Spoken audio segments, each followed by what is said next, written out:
जो कि हर एक बंदा गलती करता है, या फिर बोल सकते हो कि सभी लोग गलती करते हैं। हेलो भाई, स्वागत है आपका वीलॉग्स में। आज के वीडियो में मैं आपको बताने वाला हूँ गाड़ी की थर्ड सर्विस के बारे में। ये बलेनो का सिग्मा मॉडल है, जिससे मेरे को लगभग 1 साल हो गया है इस गाड़ी को लिए हुए, और इसकी थर्ड सर्विस मैंने आज रिसेंटली करवाई है। वैसे मैं आपको बता दूँ, थर्ड सर्विस गाड़ी की जो है 1 साल या फिर 10,000 किलोमीटर पर होती है। वैसे इस गाड़ी को 1 साल तो हो गया था पहले ही, लेकिन मैंने इसको थर्ड सर्विस थोड़ी डिले करवाई, यानी कि 10,000 किलोमीटर मेरे हुए नहीं थे, इस कारण मैंने इसको थोड़ा सा डिले कर दिया था। उसका भी एक रीज़न है, वो इसलिए करा दिया मैंने क्योंकि होता क्या है कि फिर हर 10,000 किलोमीटर पे आपको सर्विस कराना होती है। जो भी सर्विस अब नेक्स्ट करवाएंगे, 4th सर्विस हो गई, तो हर 10,000 किलोमीटर पे अपने को करवाना होती है। तो फिर वो एक रोटेशन बना रहता है। यदि जल्दी करवा लो आप, तो फिर वो वाली अगली सर्विस में आपको ज़्यादा लंबा पीरियड हो जाता है। इस कारण से मैंने फिर उसको 1 साल पे ना करवाते हुए 10,000 किलोमीटर होने का वेट किया था। तो मैं ज़्यादा आपको वो ज़्यादा नहीं बताने वाला हूँ ये सब क्या होता है क्या नहीं होता। जो इसेंशियल चीज़ें हैं, क्या आपको चेक करना चाहिए, कितने पैसे आपके लगते हैं थर्ड सर्विस में, फ्री होती है वैसे, लेकिन लगते हैं क्या नहीं लगते हैं, और क्या आपको करवाना चाहिए या फिर क्या नहीं करवाना चाहिए, वो मैं सब बताने वाला हूँ इस वीडियो में। काफ़ी इन्फॉर्मेटिव वीडियो होने वाला है, बने रहिएगा वीडियो में। तो सबसे पहले मैं आपको बता देता हूँ कि मैंने क्या क्या करवाया हो गाड़ी में। वैसे तो ऐसा मेरे को गाड़ी में कोई प्रॉब्लम नहीं थी, लेकिन कुछ चार्ज आपको देना पड़ता है इसमें भी। थर्ड सर्विस हालांकि फ्री होती है, लेकिन चार्ज आपको देना पड़ता है। वो ये है, आपको मैं बिल बता देता हूँ। मेरा बिल टोटल, या आप देख पा रहे हो तो 2008 रुपये का बिल बना हुआ है। इसमें वैसे उन्होंने मेरे को करके दिया है, ये आप देख लो। ये ऑयल ड्रेन प्लग है, ये 5 रुपये का कुछ पड़ा हुआ है। ये दूसरा है एयर क्लीनर, एयर फिल्टर जो रहता है, ये है आपका। और फिर ये आपका ऑयल फ़िल्टर है, और ये ऑयल, ये 3 लीटर ऑयल आपका डलता है इसमें टोटल। तो 365 का ये पर लीटर लगाया इन्होंने, 1132 रुपये का ये पड़ गया है। और ये एयर फ़िल्टर 245 का, बाकी तो ये सस्ते ही हैं। और इसके अलावा आपका PUC सर्टिफिकेट बनता है, तो 200 रुपये इन्होंने PUC सर्टिफिकेट का ले लिए हैं। तो 200 रुपये PUC सर्टिफिकेट, और नाइट्रोजन गैस फिल करी है इन्होंने। तो अब मैं आपको बता देता हूँ कि आपको ये रिकमेंड करते हैं कि एयर फ़िल्टर आप चेंज करवा लो, या फिर आप जो है AC फ़िल्टर चेंज करवा लो। तो आप ये मत करवाना, केवल क्लीन करवा लोगे तो भी सही रहता है। हाँ, एक्सपीरियंस वाइज बताऊँ मैं आपको, तो थर्ड सर्विस के बाद गाड़ी तो काफ़ी साफ़ है, और AC में भी मेरे को थोड़ा फ़र्क दिखा है। कूलिंग थोड़ी अच्छी हुई है, अभी मैंने देखा इसको। तो फ़िल्टर साफ़ सफाई के कारण होती है। अब मैंने एयर फ़िल्टर मैंने क्यों बदलवाया, एयर फ़िल्टर मैंने भाई इसलिए बदलवाया कि मैं आपको बता देता हूँ। वैसे आपको बदलवाने की ज़रूरत नहीं है एयर फ़िल्टर को, लेकिन मेरा एयर फ़िल्टर क्या है कि चूहों ने काट दिया था भाई। तो यदि आप ऐसे एरियाज़ में रहते हो जहाँ पे कि थोड़े चूहे की समस्या है, तो आप ये चीज़ का ध्यान रखना है। देखो, ये चूहे ने काट दिया था, तो फिर इसको बदलवाना ही पड़ा। मेरे पास दूसरा कोई ऑप्शन था नहीं। बाकी वैसे ऐसे कोई गंदा ये हुआ नहीं बहुत ज़्यादा, ये आप देख लो। तो इस कारण से मैंने ये बदलवाया, नहीं तो ये बदलवाने की ज़रूरत नहीं थी। और PUC सर्टिफिकेट हर साल बनता है गाड़ी का, तो वो आपको बनवाना ही पड़ेगा।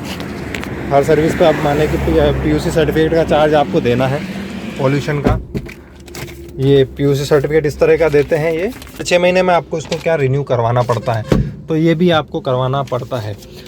और आप एयर फ़िल्टर वगैरह चेक करवा लो। दूसरा, यदि आपकी गाड़ी बहुत ज़्यादा कहीं ऐसे डस्ट एरिया में गई हुई हो, तो फिर आपको ये करवाना थोड़ा सा सर्विस पे क्या है, एक चीज़ का ध्यान रखना। ब्रेक पैड्स में, मेरे जो ब्रेक पैड्स थे उसमें से काफ़ी धूल मिट्टी निकली हुई उन्होंने बताया, क्योंकि गाड़ी क्या है कि अभी बारिश का मौसम भी चल रहा है, और थोड़ा सा क्या है, डस्ट भी लगी जाती है वो। तो इस कारण से थोड़ा सा ब्रेकिंग पे भी इफ़ेक्ट पड़ जाता है, तो ये क्लीन हो जाता है उससे।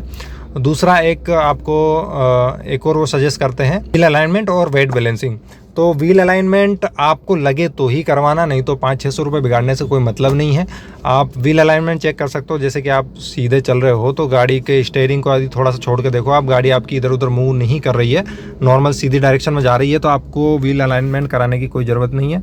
और बैलेंसिंग भी वही सेम ही हो जाता है, उससे बाहर आप कभी भी बाद में करवा सकते हो, ऐसा कोई दिक्कत नहीं है कि आपको यहीं शोरूम पे ही करवाना है। इसके अलावा एक चीज़ मेरे को अच्छी बताई उसमें, जो भी हमारा एडवाइज़र था, काफ़ी, हाँ, एक बात मेरे को बड़ी अच्छी लगी इन लोगों की, कि भाई मतलब जो भी यहाँ पे अटेंडर रहते हैं, वो उनका नेचर काफ़ी फ्रेंडली रहता है, या फिर कह सकते हो कि उनको ट्रेंड ही इस तरह से किया जाता है कि काफ़ी फ्रेंडली वो बिहेव करते हैं पूरा। अभी भी मैं आया था तो फ़ोन भी आ गया उनका भी जस्ट, कि कैसी चल रही है गाड़ी सर, कोई चलाने में कोई प्रॉब्लम वगैरह तो नहीं है, इस तरह से उन्हें सब चीज़ें। और बोले कुछ भी आपको कभी भी लगे तो आप जो है फ़ोन करके पूछ लीजिएगा जो भी है।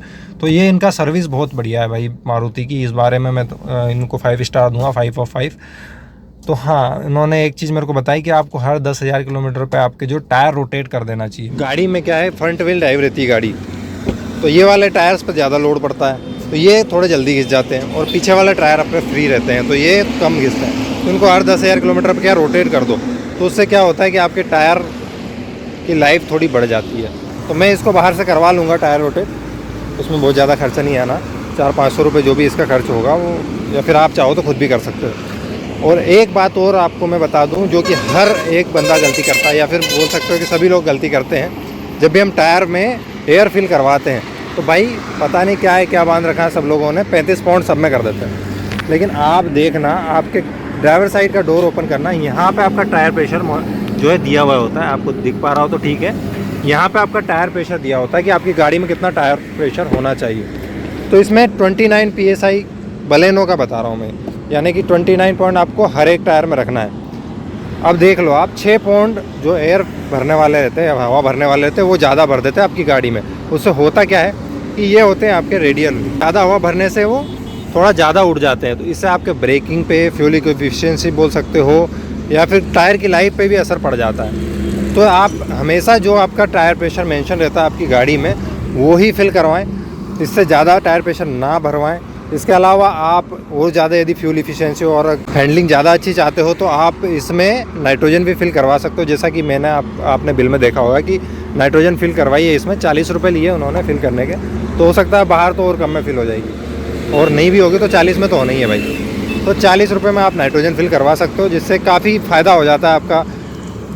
टायर ठंडे रहते हैं, गर्म नहीं होते हैं, तो इस कारण से आपका जब जो है टायर टियर होने की, यानी कि टायर आपके घिसने की प्रॉब्लम भी नहीं होती है। ठंडे टायर रहते हैं तो लाइफ बढ़ जाती है इनकी।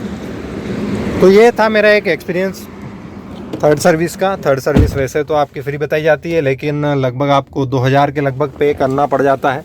अब 2000 में आपका मेन रहता है ऑयल चेंज का ही, तो आप केवल ऑयल चेंज करवा सकते हो। बाकी PUC कार्ड, ऑयल चेंज और PUC कार्ड आप करवा लो, इसके अलावा और कुछ आपको करवाने की ज़रूरत नहीं है। और वो आपका जो है ड्रेन प्लग वगैरह ये तो 5 रुपये का आता है, इसका कोई बहुत बड़ा इशू नहीं है। तो ये चीज़ें आप करवा सकते हो। बाकी एयर फिल्टर हो गया, AC फिल्टर आपको बदलवाने की कोई ज़रूरत नहीं है। ना ही आपको व्हील अलाइनमेंट, व्हील बैलेंसिंग करवाने की ज़रूरत नहीं है। यदि करवाओगे तो आपका बिल वही 4,000 के लगभग निकाल देंगे वो। यदि ज़रूरत है तो ही करवाओ, नहीं है तो बिल्कुल मत करवाओ। बाकी और कुछ क्वेरी हो आपकी तो आप प्लीज़ कमेंट करके बताना। और आई होप वीडियो आपको पसंद आया होगा। और आपके कुछ सजेशंस हो, या फिर कोई डाउट्स हो गाड़ी से रिलेटेड, या फिर सर्विसिंग से रिलेटेड, तो आप कमेंट करके ज़रूर बताना। तो मिलते हैं अगले वीडियो में, तब तक के लिए bye bye, thank you and have a nice day. और एक सजेशन और आपको देना चाहूँगा कि जैसे कि आप बारिश का मौसम भी है, या फिर आप ज़्यादा डस्ट एरिया में जा रहे हो, तो लगभग 1 महीने में आप प्रेशर वॉश ज़रूर करवा लें। हर 15 दिन में पॉसिबल नहीं है, तो महीने भर में तो एक बार आप करवा ही लें, क्योंकि उससे क्या है आपके अंडर बॉडी पार्ट्स वगैरह जो है गाड़ी के, वो अच्छे से साफ़ हो जाते हैं, क्लीन हो जाते हैं, और जो रस्टिंग की प्रॉब्लम है वो भी नहीं होती है। और आपके जो है ड्राइवेबिलिटी में भी थोड़ा इम्प्रूवमेंट रहता है, क्योंकि यदि आपकी डस्ट जम जाती है, जैसे कि मेरे ब्रेक पैड्स में भी डस्ट वगैरह जम गई थी, तो उससे क्या है कि हैंडलिंग में काफ़ी ज़्यादा जो है अंतर पड़ जाता है, ब्रेकिंग जो है कम हो जाती है आपकी थोड़ी सी। और एक चीज़ तो मैंने खुद ने एक्सपीरियंस की थी कि जो है AC की कूलिंग कम हो गई थी, थोड़ी सी हल्की सी कम सी लग रही थी मेरे को। यानी कि जहाँ मैं पहले 1 या 2 पे यूज़ करता था AC को, वहीं मेरे को उसको 2 पे मिनिमम यूज़ करना पड़ रहा था, तो वो भी इफ़ेक्ट हो जाता है गाड़ी में। तो इस चीज़ का ज़रूर ध्यान रखें।